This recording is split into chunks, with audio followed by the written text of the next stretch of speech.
안녕하세요. 남간사관학원입니다. 오늘은 지난 영상에 이어서 비뇨기계 질환 두 번째 파트를 알려드릴 겁니다. 오늘 알려드릴 내용은 요 정체와 요 실금에 대해서 알려드릴 거예요. 그럼 수업 시작하겠습니다. 자, 비뇨기계 질환 첫 번째 요 정체에 대해서 알려드릴 거예요. 이름처럼 요가 정체되어 있는 거예요. 그래서 정의를 살펴보시면 신장에서 만들어진 소변이 방광에서 완전히 비워지지 못하는 상태, 그렇게 해서 소변이 정체되는 것을 요 정체라고 하죠. 여러분 시험에 나올 일은 거의 없기 때문에 그냥 슬쩍 지나가도 괜찮을 것 같습니다. 그럼 요 정체의 원인과 증상을 먼저 살펴보겠습니다. 선천적으로 요도의 기형으로 당연히 문제가 있어서 발생할 수 있겠죠. 요도가 폐쇄되어 있거나 이런 경우에는 요가 나오지 못해서 정체될 수 있잖아요. 그리고 기능적 원인으로는 요도가 협착되어 있거나 결석으로 인해서, 요로결석이죠. 결석으로 의해서 막히거나 종양 등에 의해서 출구 폐쇄가 될 수 있기 때문에 그로 인해 발생되고요. 그 외에 남성에서는 전립선 비대증이라든지 배뇨신경 이상에 의해서 제대로 배뇨가 이루어지지 않으면서 요정체가 올 수 있습니다. 전립선 비대증은 이전 영상에서 설명드렸지만 정상 전립선은 이렇게 생겼어요. 근데 이게 이렇게 비대해지면서 이 요도 부분을 보시면 이 비대증일 때 누르고 있잖아요. 압박이 되기 때문에 요도가 굉장히 좁아져 있는 걸 여러분이 확인할 수 있어요. 그러다 보니까 소변이 제대로 나오지 않게 되면서 정체가 될 수 있는 거죠. 증상으로는 치골 상부의 불편감과 팽만감, 그리고 핍뇨, 무뇨, 빈뇨 등이 나타날 수 있어요. 핍뇨, 무뇨는 요가 정체되어 있으니까 당연히 여기에 소변이 고여 있어서 나오지 못하니까 올 수 있다는 게 이해가 되는데, 빈뇨는 좀 의아하실 거예요. 근데 이 나오지 못한 애가 계속 여기 고여 있기 때문에 방광에 자극을 보내죠. 소변이 차 있다고. 그러면 요의를 느끼게 되잖아요. 네, 소변을 그래서 계속 보러 가게 되는 거예요. 그것 때문에 빈뇨가 올 수 있습니다.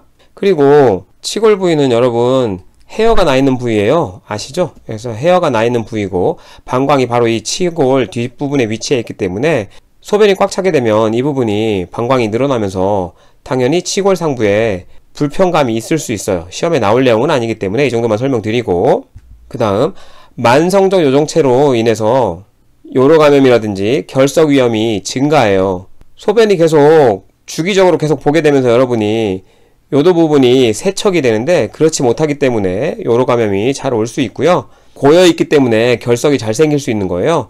그래서 그런 위험성이 증가하고 심하면 신장에까지 문제를 일으켜서 신부전으로 발전할 수 있습니다.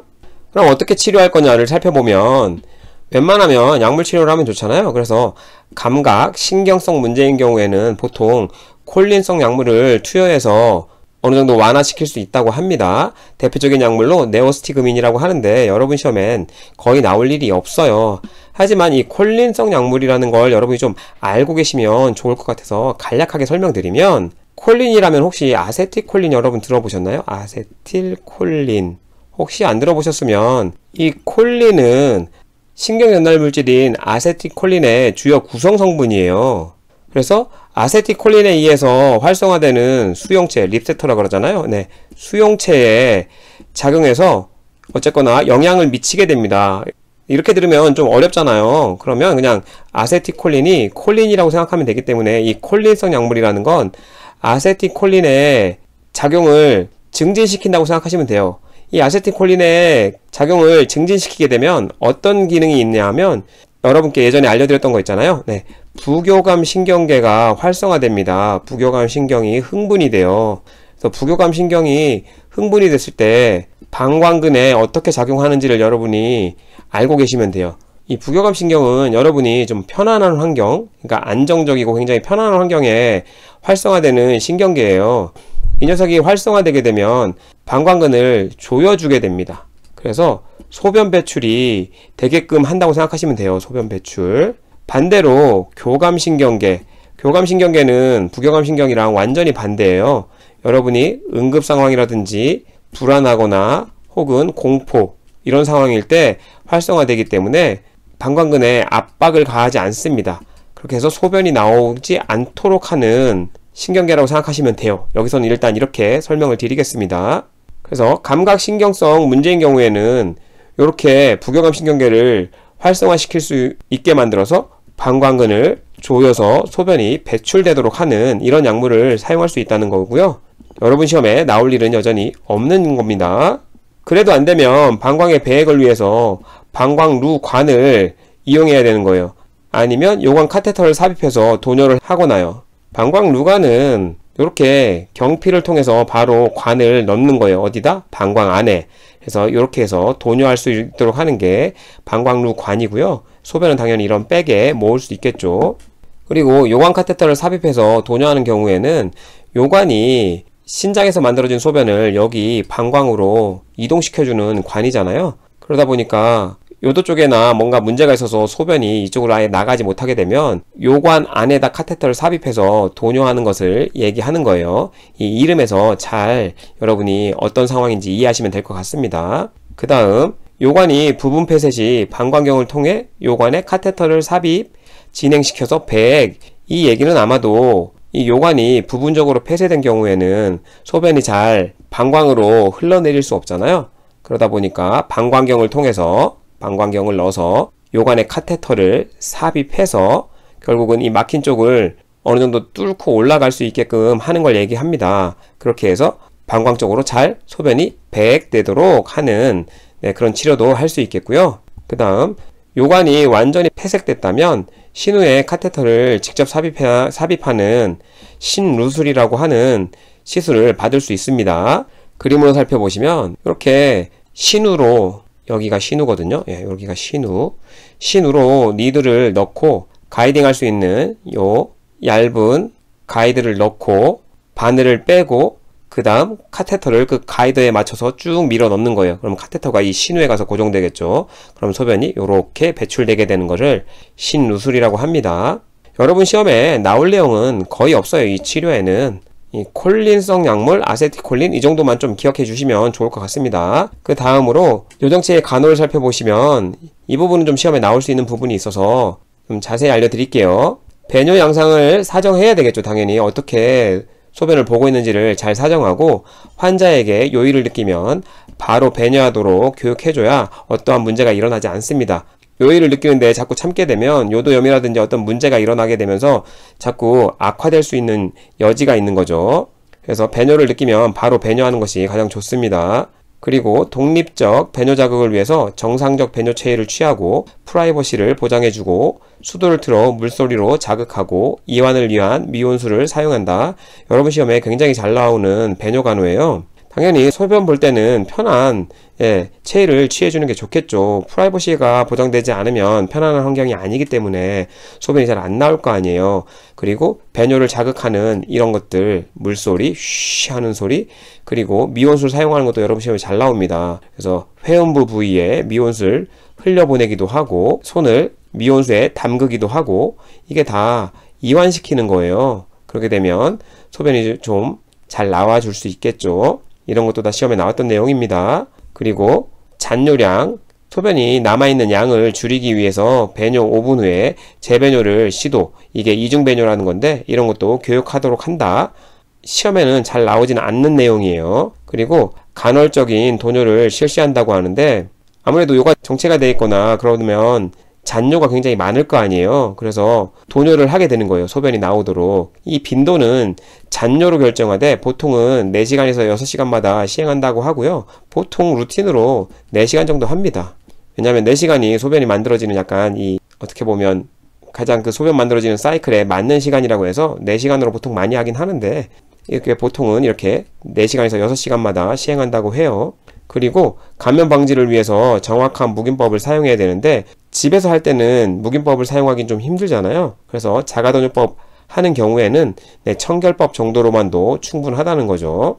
여러분 시험에 디테일은 나온 적은 없지만 청결법은 보통 요도 부위를 무균적으로 하는 게 아니라 물티슈 같은 걸로 이렇게 닦아내는 정도로 어느 정도 청결한 상태에서 자가도뇨를 하는 걸 청결법이라고 합니다. 당연히 요로 감염의 위험성이 있긴 해요. 하지만 소변이 정체돼서 여러 문제도 발생할 수 있기 때문에 청결법으로 자가도뇨 하는 것도 잘 가르쳐 줘야 합니다. 그 외로 감염 예방을 위해서 충분한 수분을 섭취하도록 권장해야 돼요. 보통 2, 3리터 정도. 배뇨장애 환자라고 해서 수분을 줄이는 게 아닙니다. 요실금 환자에서도 물은 이렇게 충분히 주라고 나와요. 절대로 수분을 줄인다는 오답입니다. 그리고 여러분한테 간단하게 알려드리면 이 녀석이 유치도뇨관이에요. 혹시나 모르시는 분들을 위해서 알려드릴게요. 왜 유치냐 하면 이렇게 뭐가 있죠? 부풀릴 수 있는 풍선 같은 게 있어요. 그렇게 해서 방광 안에 이렇게 고정하게 만드는 거죠. 그래서 계속 가지고 있다 해서 유치도뇨관이라는 거예요. 방광에서 빠지지 않도록 풍선이 부풀려서 못 빠져나오도록 하는 관을 유치도뇨관이라고 하고요. 이렇게 풍선이 없는 것을 단순도뇨관이라고 합니다. 그래서 단순도뇨와 유치도뇨의 차이를 좀 알아두세요. 그 다음 요실금에 대해서 알려드리면, 요실금은 여러 원인으로 인해서 소변이 불수의적으로 흘러나오는 상태를 의미하죠. 원인은 다양합니다. 구조적, 신체적, 물리적, 사회심리적, 그리고 약물 관련 요인 등으로 굉장히 다양하게 나타날 수 있고요. 그럼 어떻게 나누느냐? 크게는 이렇게 4가지로 나눠요. 복합성 요실금, 절박성 요실금, 혼합성 요실금, 범람성 요실금 이렇게 나누는데, 여러분 시험에는 복합성 요실금이 가장 많이 나오기 때문에 얘만 알아두셔도 무방할 것 같습니다. 복합성 요실금은 다른 말로 스트레스성 요실금이라고도 해요. 그래서 이 스트레스라는 게 방광을 자극하는 그 뜻이에요. 스트레스. 그래서 기침과 재채기 등 복압이 증가하게 되면서 소변이 새는 현상. 그래서 기침을 하게 되면서 복압이 상승하면서 이 방광을 누를 수 있잖아요. 그럴 때 불수의적으로 소변이 흘러나오는 게 복압성 요실금이고 여러분 시험에 나올 수 있는 가장 대표적인 유형이에요. 그 다음 절박성 요실금은 이름에서부터 느껴지지 않아요. 소변이 마려운 순간 갑작스러운 요의로 인해서 소변이 새어버리는 걸 절박성 요실금이라고 합니다. 혼합성 요실금은 절박성과 복압성이 혼합되어 나타나는 유형이고요. 범랑성 요실금은 방광에 이상으로 찾아와요. 그래서 방광이 늘어나면서 소변이 많이 차 있기 때문에 그것 때문에 조금씩 새어나가는 요실금을 범랑성 요실금이라고 합니다. 그 다음 그럼 어떻게 치료하느냐? 약물요법을 먼저 살펴보면 방광근의 긴장 시 배뇨근 자극 감소시키는 약물인 항콜린성 제제를 쓸 수 있다는 거예요. 아까 앞전에 이 콜린성 제제라는 건 부교감 신경계라 그랬잖아요. 그래서 방광근을 압박하게 한다. 방광근을 그러니까 이 배뇨근을 자극해서 소변이 나가도록 한다 그랬잖아요. 항콜린성 제제는 이 방광을 압박하는 이 배뇨근을 자극하는 걸 줄이겠죠. 그러니까 당연히 항콜린성 제제는 이 요실금에 도움이 될 수 있는 약물인 거예요. 그래서 여러분이 이 콜린이라는 걸 좀 이해하셔야 항콜린성 제제를 이해할 수 있습니다.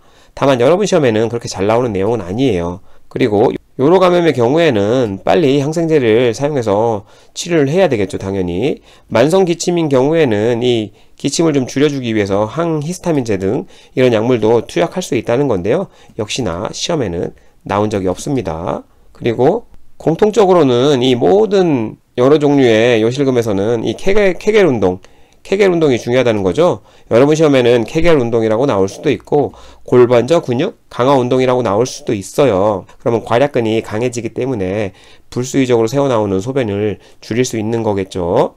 그리고 방광 재훈련 하는 것도 활용할 수 있겠는데요. 방광 재훈련은 별거 없습니다. 소변을 눕는 패턴을 찾아간다는 거예요. 그래서 뒤에도 나오겠지만 화장실에 주기적으로 굉장히 짧은 시간에 자주 가다 보면 본인이 소변을 눕는 그 타이밍이 생기는 거예요.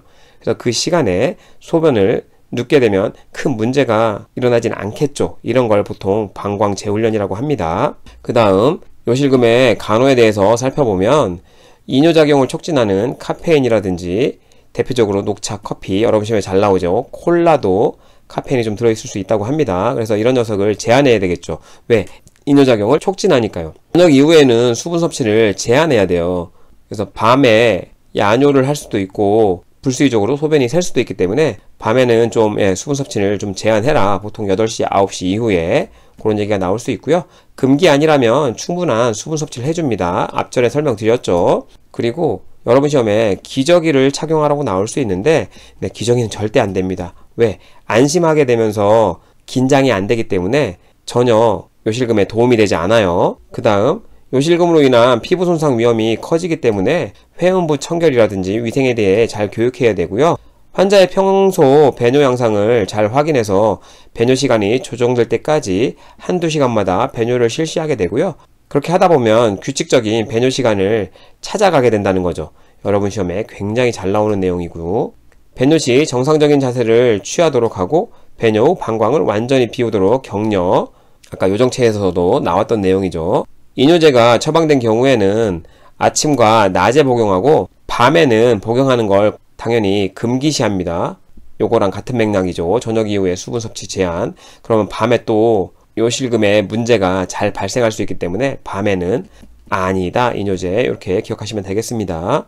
이 요정체와 요실금은 여러분 시험에 그렇게 잘 나올 부분은 없어요. 제가 강조드린 부분 위주로 공부하시고요. 그리고 시험에 그렇게 잘 나오진 않지만 콜린성, 항콜린성 이런 약물의 대략적인 기전만이라도 좀 알고 계시면 이런 경우에는 콜린성 약물이 들어갈 수 있겠고 또 다른 경우에는 항콜린성 약물이 이렇게 사용될 수 있겠구나라는 걸 여러분이 좀 이해하실 수 있을 것 같습니다. 오늘 제가 준비한 영상은 여기까지고요. 시청해주셔서 감사합니다.